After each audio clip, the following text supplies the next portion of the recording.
폴란드 바르샤바 공영방송국 오후 7시 정각. 방송 스튜디오에 긴장감이 감돌고 있다. 붉은 불빛이 켜지고 카메라가 회전하며 라이브 방송이 시작된다. 오늘의 특별 다큐멘터리 조용한 은혜의 첫 방영일이다.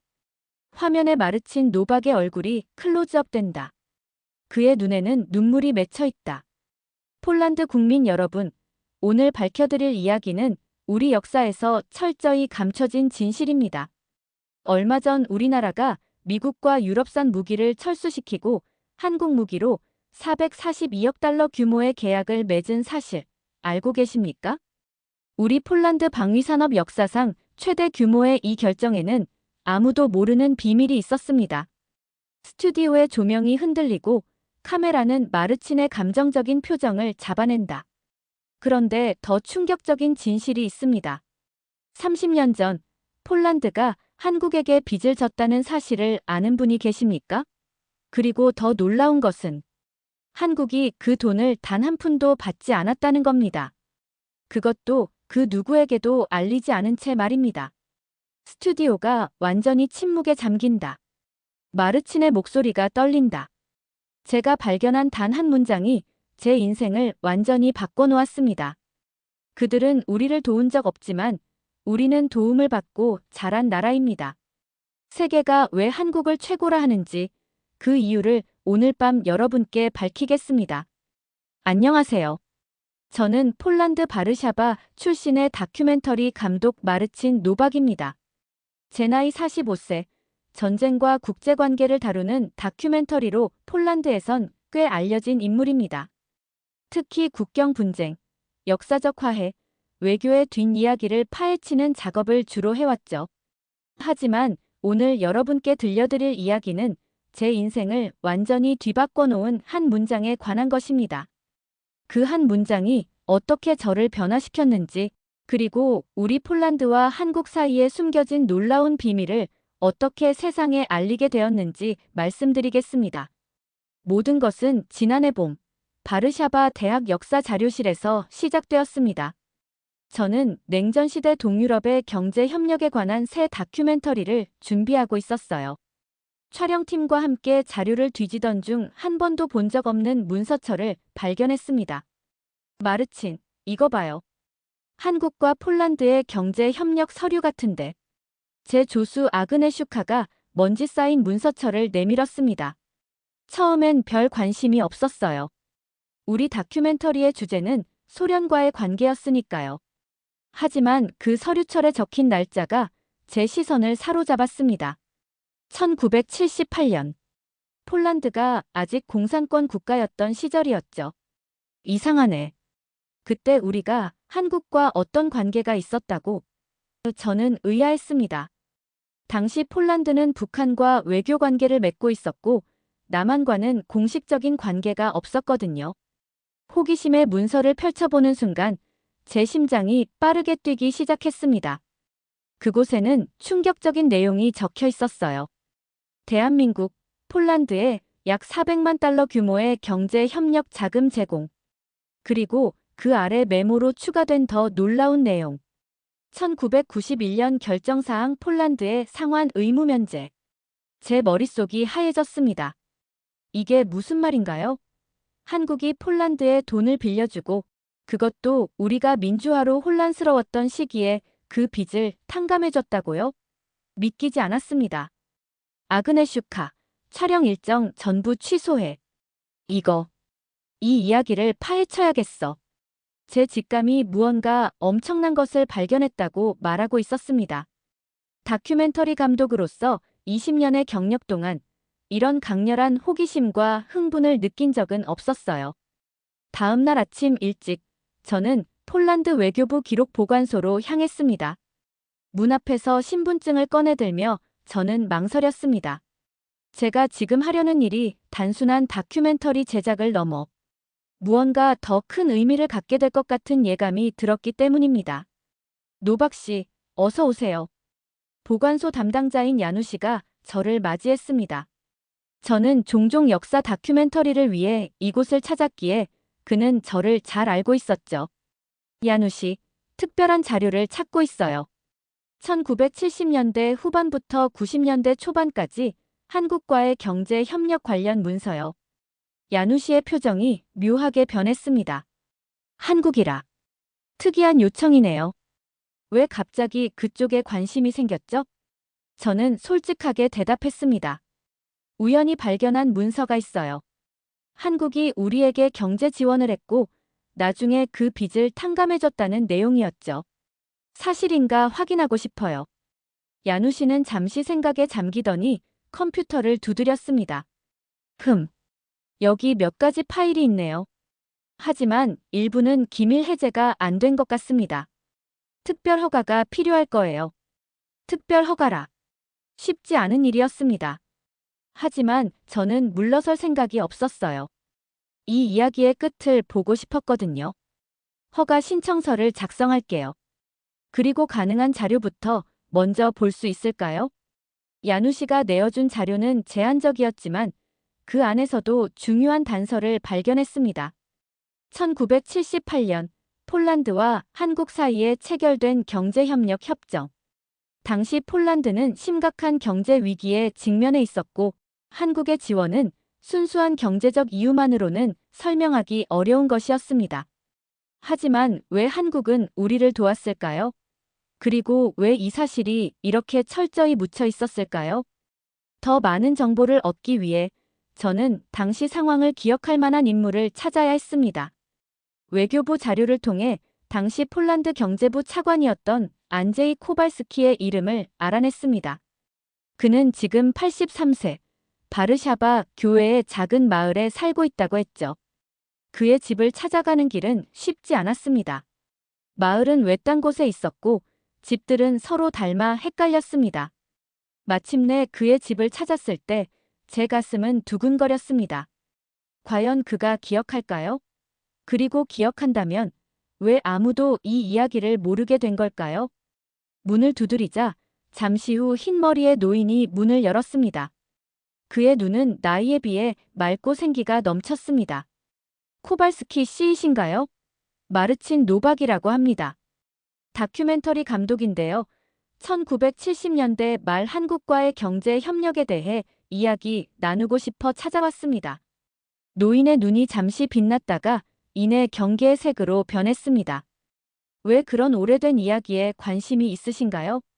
최근 폴란드와 한국의 방산 계약 소식을 들으셨을 겁니다. 그 배경에 오래된 인연이 있다는 것을 알게 되었어요. 노인은 잠시 망설이더니 문을 활짝 열었습니다. 들어오세요. 차라도 한잔 하시죠. 코발스키의 거실은 소박했지만 정갈했습니다. 벽에는 그가 젊었을 때 세계 각국의 인사들과 만난 사진들이 걸려 있었죠. 그 중에는 한국인으로 보이는 사람들과 찍은 사진도 있었습니다. 그때 한국에서 차관을 받으신 기억이 있으신가요? 제가 조심스럽게 물었습니다. 노인은 깊은 한숨을 내쉬었습니다. 50년도 더 된 일을 기억하라고요? 하지만 그는 잠시 생각에 잠겼다가 계속했습니다. 그래요, 기억납니다. 그때 우리는 심각한 경제 위기에 처해 있었어요. 소련의 원조는 점점 줄어들고 서방 세계는 우리를 불신했죠. 왜 하필 한국이었나요?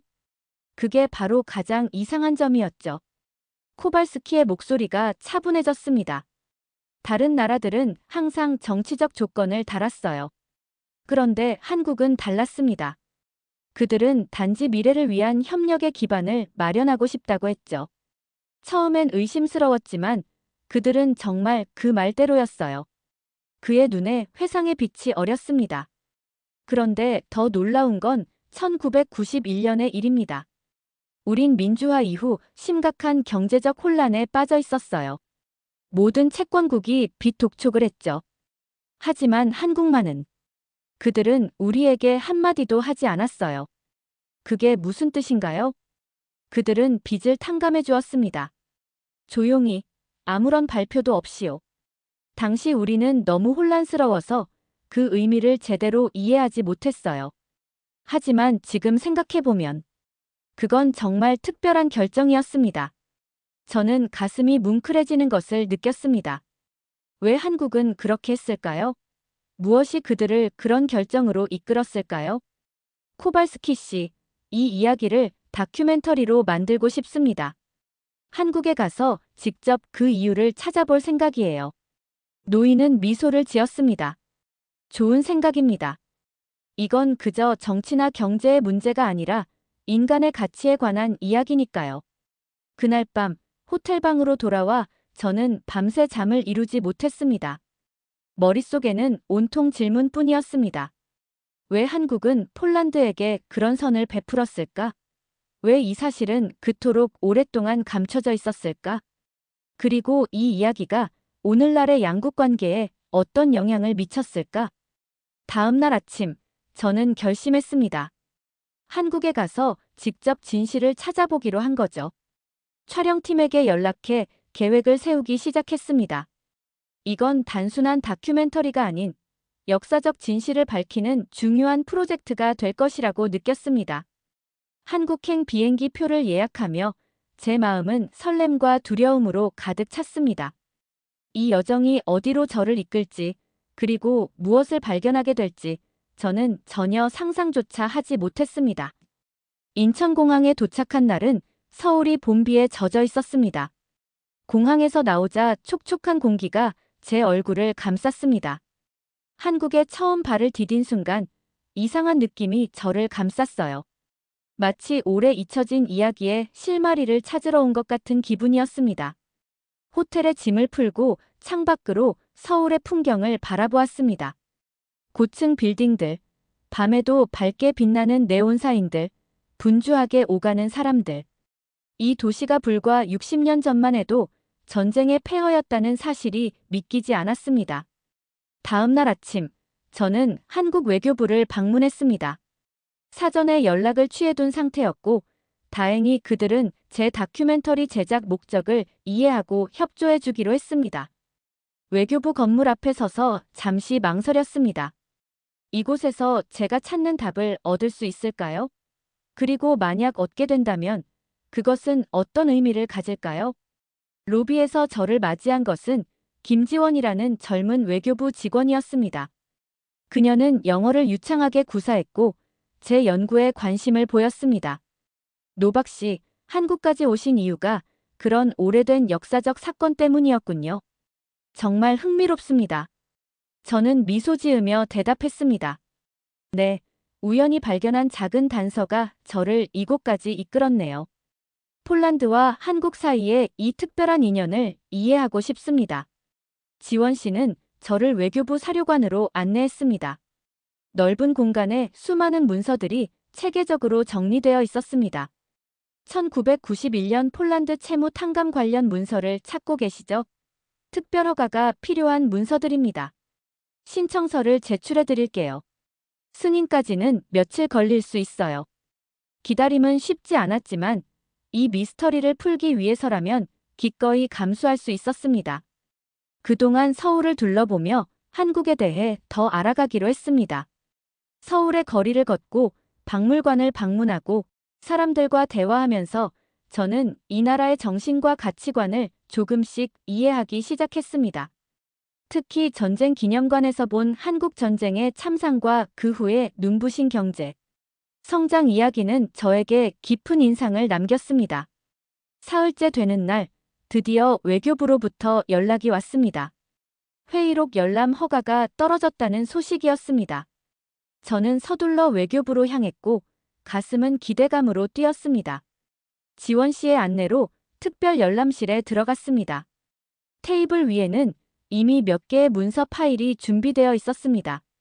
여기 1991년 폴란드 채무 관련 회의록입니다. 당시 외교부와 재무부 관계자들이 참석한 회의였죠. 필요하신 만큼 살펴보세요. 질문이 있으시면 언제든 불러주세요. 지원 씨가 나가고 저는 떨리는 마음으로 문서를 펼쳤습니다. 한글로 작성되어 있었지만 다행히 영어 번역본도 함께 있었습니다. 문서를 읽어내려가며 저는 점점 더 깊은 감동에 사로잡혔습니다. 회의록에는 한국의 경제 상황, 폴란드의 정치적 변화, 그리고 국제 채무 문제에 대한 상세한 논의가 담겨 있었습니다. 그리고 마침내 제가 찾던 결정적인 부분을 발견했습니다. 폴란드 차관 문제에 관하여 본 위원회는 해당 채무의 상환을 요구하지 않는 방향으로 결정함. 이는 우리나라가 국제협력의 정신을 실천하는 차원에서 이루어진 결정임. 하지만 이것만으로는 여전히 불충분했습니다. 왜 다른 나라가 아닌 폴란드였을까요? 더 읽어내려가니 한 고위 관료의 발언이 기록되어 있었습니다. 폴란드는 현재 심각한 경제 위기에 처해 있습니다. 그들은 민주화의 길을 걷고 있으며 우리가 1960년대에 겪었던 것과 유사한 경제적 도전에 직면해 있죠. 우리가 국제사회로부터 받았던 도움을 기억한다면 지금은 우리가 도움의 손길을 내밀 때입니다. 이 문장에서 뭔가 힌트를 발견한 것 같았습니다. 한국은 자신들이 과거에 받았던 도움을 기억하고 있었던 것이죠. 그리고 제 눈을 사로잡는 문장을 발견했습니다. 그들은 우리를 도운 적 없습니다. 하지만 우리는 도움을 받고 자란 나라입니다. 이제 그 마음을 전할 차례입니다. 이 말은 당시 재무부 차관의 발언이었습니다. 이 한 문장이 저의 가슴을 울렸습니다. 폴란드가 한국을 도운 적이 없음에도 한국은 도움을 주기로 결정했다는 것입니다. 그것도 조용히, 아무런 조건 없이 말이죠. 문서를 읽으며 제 눈에는 어느새 눈물이 고여 있었습니다. 이건 단순한 정치적, 경제적 판단이 아니었습니다. 이것은 깊은 인간적 가치에서 비롯된 결정이었습니다. 지원 씨가 다시 들어왔을 때 저는 여전히 그 문장을 바라보고 있었습니다. 도움이 되셨나요? 저는 고개를 끄덕였습니다. 네, 정말 많은 도움이 됐습니다. 사실 제가 기대했던 것보다 훨씬 더요. 저는 잠시 숨을 고르고 물었습니다.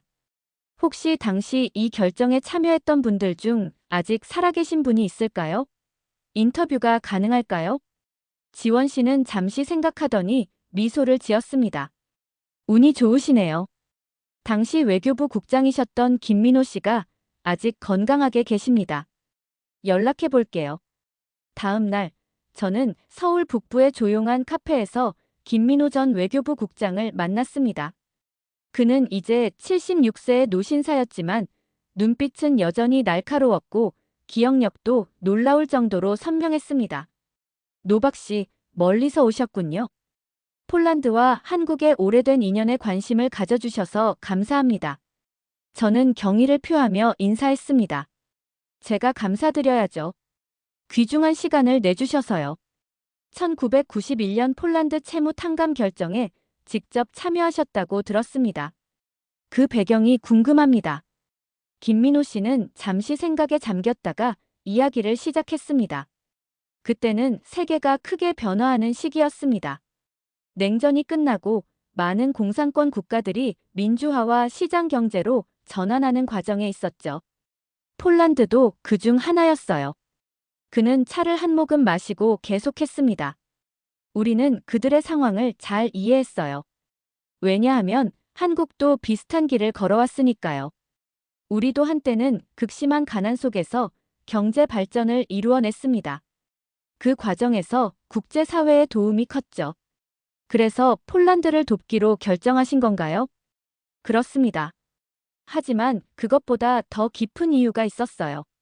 김민호 씨는 잠시 창 밖을 바라보더니 계속 이야기했습니다. 우리나라는 한국 전쟁 이후 많은 나라로부터 원조를 받았어요. 그것이 없었다면 오늘날의 한국은 없었을 겁니다. 우리는 그 고마움을, 그 마음을 잊지 않았죠. 다른 나라들이 어려울 때 도움의 손길을 내미는 것은 단순한 외교적 전략이 아닙니다. 우리의 역사에서 비롯된 진심이에요. 그의 말에서 진정성이 느껴졌습니다. 이것은 단순한 정책이 아니라 국가적 철학, 가치관이었던 것입니다. 그런데 왜 이 결정을 공개적으로 알리지 않으셨나요? 왜 조용히 처리하셨죠? 김민호 씨는 미소를 지었습니다. 진정한 도움은 조용히 이루어지는 법입니다. 우리는 폴란드에게 감사나 보답을 바라지 않았어요. 그저 그들이 어려운 시기를 잘 극복하기를 바랐을 뿐이죠. 그때 저는 회의록에서 본 그 문장이 떠올랐습니다. 회의록에서 이런 문장을 봤습니다. 그들은 우리를 도운 적 없습니다. 하지만 우리는 도움을 받고 자란 나라입니다. 이제 그 마음을 전할 차례입니다. 이 말씀이 정말 감동적이었어요. 김민호 씨의 눈이 반짝였습니다. 아, 그 말은 당시 우리 장관님께서 하신 말씀입니다. 회의가 길어지고 있었는데 그분이 그 한마디로 모든 논의를 끝내셨죠. 모두가 동의했어요. 그렇게 결정된 겁니다. 저는 그 순간을 상상해 보았습니다. 회의실에 모인 관료들, 그리고 그 한마디에 모두가 고개를 끄덕이는 모습. 정말 특별한 순간이었을 것입니다. 이런 결정이 다른 나라들과의 관계에서도 이루어졌나요? 물론입니다. 한국은 국제개발협력에 적극적으로 참여하고 있어요. 우리가 받았던 도움을 이제는 필요한 나라들에게 돌려주는 거죠. 하지만 폴란드 사례는 조금 특별했어요. 당시 동유럽의 변화는 우리에게도 큰 의미가 있었거든요. 대화를 마치고 헤어질 때 김민호 씨는 제게 한 가지 질문을 던졌습니다. 노박 씨, 이 이야기를 어떻게 활용하실 계획인가요? 사실 처음에는 단순한 다큐멘터리적 호기심에서 시작했어요. 하지만 이제는 이 이야기가 더 많은 사람들에게 알려졌으면 좋겠습니다. 이런 가치관, 이런 철학이 오늘날 국제사회에 필요하다고 생각해요. 김민호 씨는 따뜻하게 미소 지었습니다. 좋은 생각입니다. 세상은 더 많은 이해와 연대가 필요하니까요. 호텔로 돌아오는 길에 저는 깊은 생각에 잠겼습니다. 이 이야기는 단순한 역사적 사실 이상의 의미가 있었습니다. 국가 간 관계에 대한 새로운 시각, 새로운 접근법을 보여주는 것이었죠. 받은 은혜를 기억하고 그 마음을 다른 이들에게 전하는 것. 그것이 한국의 외교 철학이었습니다. 그날 밤 촬영팀과 함께 지금까지의 발견을 정리하고 다큐멘터리의 방향을 논의했습니다. 우리는 이 이야기가 단순한 과거의 사실이 아니라 오늘날의 양국 관계에 어떤 영향을 미쳤는지 살펴보기로 했습니다. 마르친, 이 다큐가 우리 생각보다 훨씬 중요한 의미를 가질 수 있을 것 같아. 카메라맨 토마스가 흥분한 목소리로 말했습니다. 그래, 나도 그렇게 생각해. 이건 단순한 역사 다큐가 아니야. 국제관계의 새로운 패러다임을 보여주는 이야기가 될 수 있어. 우리는 폴란드로 돌아가기 전에 한국의 경제, 발전 과정과 국제 원조에서 공여국으로 전환된 역사적 맥락을 더 취재하기로 했습니다. 그것이 이 이야기의 배경을 더 풍성하게 해줄 테니까요. 한국에서의 마지막 날, 우리는 경제개발연구원을 방문해 한국의 경제 발전 과정을 자세히 조사했습니다. 1950년대 세계 최빈국 중 하나였던 나라가 어떻게 세계적인 경제 강국으로 성장했는지, 그 과정에서 국제사회의 도움이 어떤 역할을 했는지 말입니다. 폴란드로 돌아온 저는 바르샤바의 익숙한 풍경을 새로운 눈으로 바라보게 되었습니다. 한국에서의 경험은 저에게 깊은 인상을 남겼고 세상을 바라보는 제 관점이 완전히 바뀌었습니다. 스튜디오로 돌아온 첫날, 촬영팀이 호기심 어린 눈빛으로 물었습니다. 마르친, 한국에서 어땠어?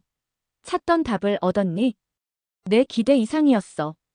단순한 외교 문서 너머의 이야기를 발견했어. 저는 한국에서 가져온 자료들을 테이블 위에 펼쳐놓고 깊은 숨을 내쉬었습니다. 이 이야기를 어떻게 다큐멘터리로 만들지, 어떻게 세상에 전할지 고민했습니다. 이것은 단순한 역사적 사실 발굴을 넘어 인간적 가치에 대한 깊은 성찰을 담은 이야기가 될 것이었으니까요. 그날 저녁, 집에서 TV를 켰을 때 우연히 경제 뉴스 채널이 눈에 들어왔습니다. 앵커가 중요한 소식을 전하고 있었습니다. 오늘 폴란드 국방부는 한국과 역사상 최대 규모의 방산 계약을 체결했습니다. 442억 달러 규모의 이번 계약은 폴란드 안보 강화를 위한 중요한 이정표가 될 것으로 보입니다. 저는 마치 벼락을 맞은 듯 화면을 주시했습니다. 폴란드가 한국 탱크, 자주포, 전투기를 대량 구매하는 계약이었습니다. 이는 단순한 무기 구매를 넘어 양국 간 전략적 파트너십을 강화하는 의미가 있다고 했습니다. 뉴스에 나온 폴란드 국방부 장관의 말이 귀에 꽂혔습니다. 오늘의 계약은 단순한 군사장비 구매가 아닙니다.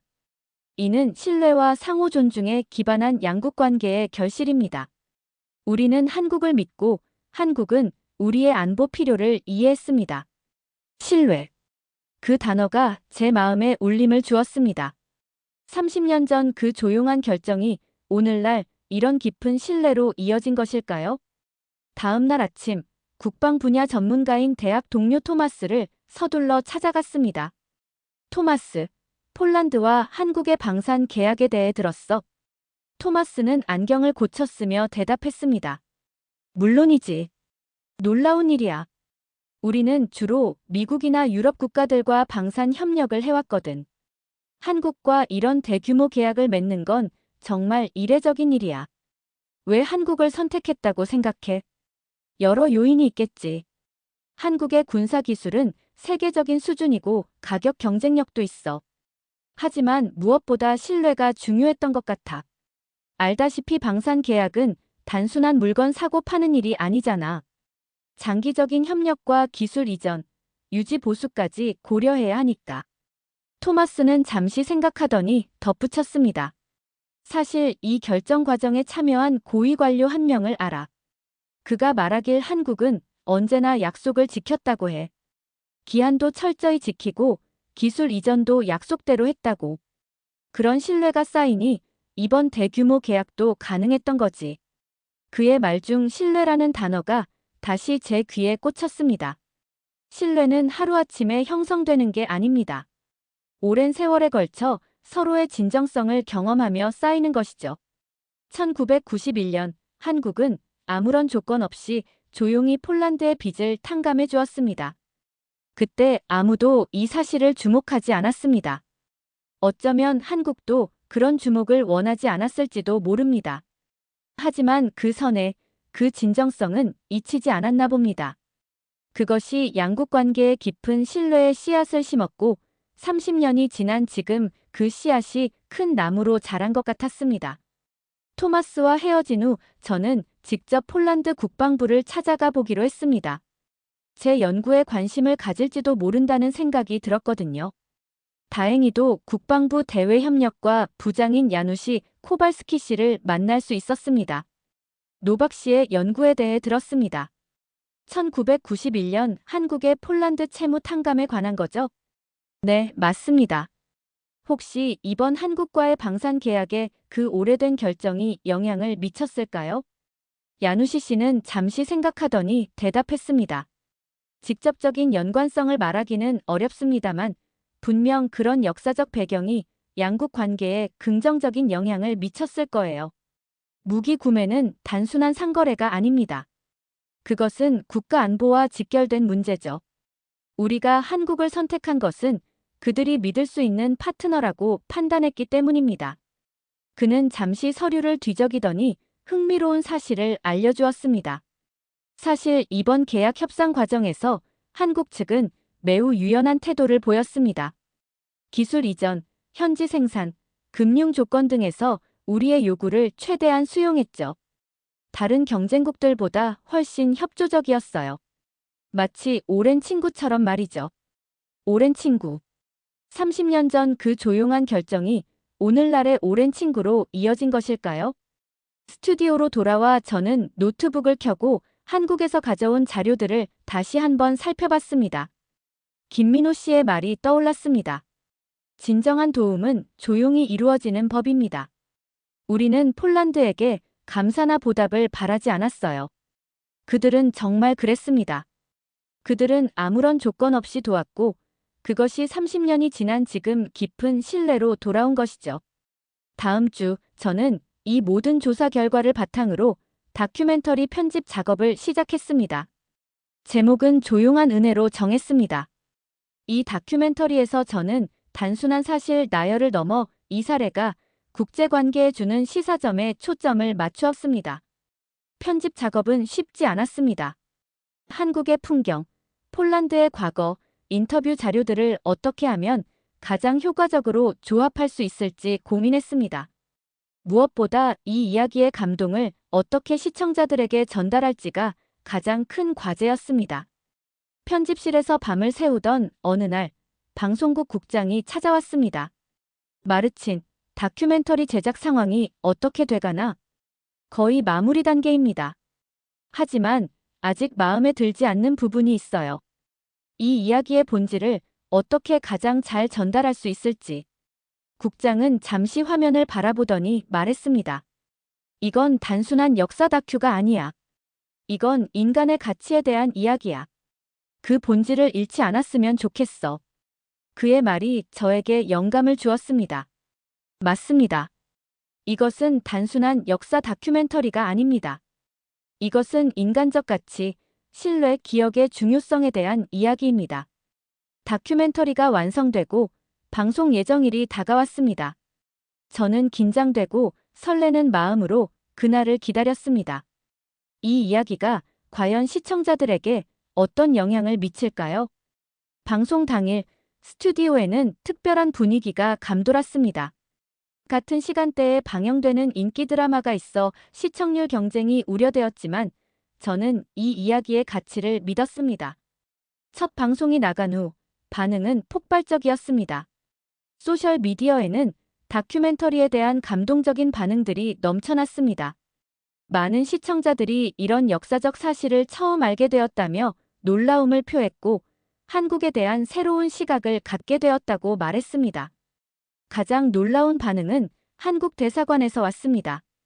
그들은 공식 성명을 통해 이 다큐멘터리에 감사를 표하고 양국 관계 발전을 위한 문화 교류 프로그램을 제안했습니다. 다큐멘터리 방영 일주일 후 저는 한국 방송국으로부터 초청을 받았습니다. 그들은 이 다큐멘터리의 한국어 버전을 제작하고 싶다고 했고 저에게 한국 시청자들을 위한 특별 인터뷰를 요청했습니다.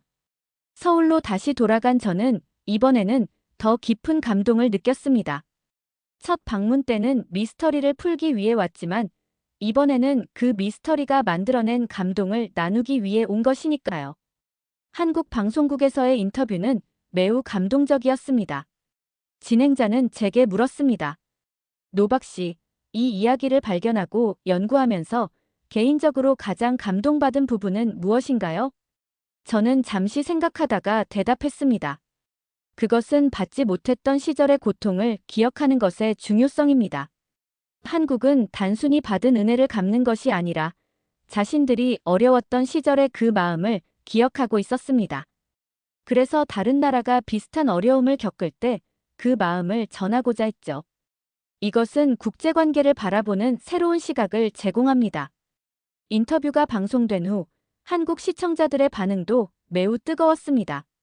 많은 사람들이 자국의 이런 모습을 자랑스러워했고 일부는 이 이야기를 처음 듣는다며 놀라움을 표했습니다. 폴란드로 돌아온 후 저는 이 경험을 바탕으로 후속 다큐멘터리를 제작하기 시작했습니다. 이번에는 한국의 국제 원조 역사와 그것이 세계 각국과의 관계에 미친 영향을 더 깊이 탐구하기로 했습니다. 어느 날 저녁 한국에서 촬영했던 영상을 다시 보던 중 김민호 씨의 말이 제 귀에 다시 한번 울렸습니다. 진정한 도움은 조용히 이루어지는 법입니다. 그 말의 의미를 깨달은 저는 제 다음 작품의 주제를 결정했습니다. 조용한 외교의 힘. 이 다큐멘터리 시리즈는 단순한 폴란드와 한국의 이야기를 넘어 세계 곳곳에서 이루어지는 조용한 협력과 인간적 가치에 기반한 외교의 사례들을 조명할 것입니다.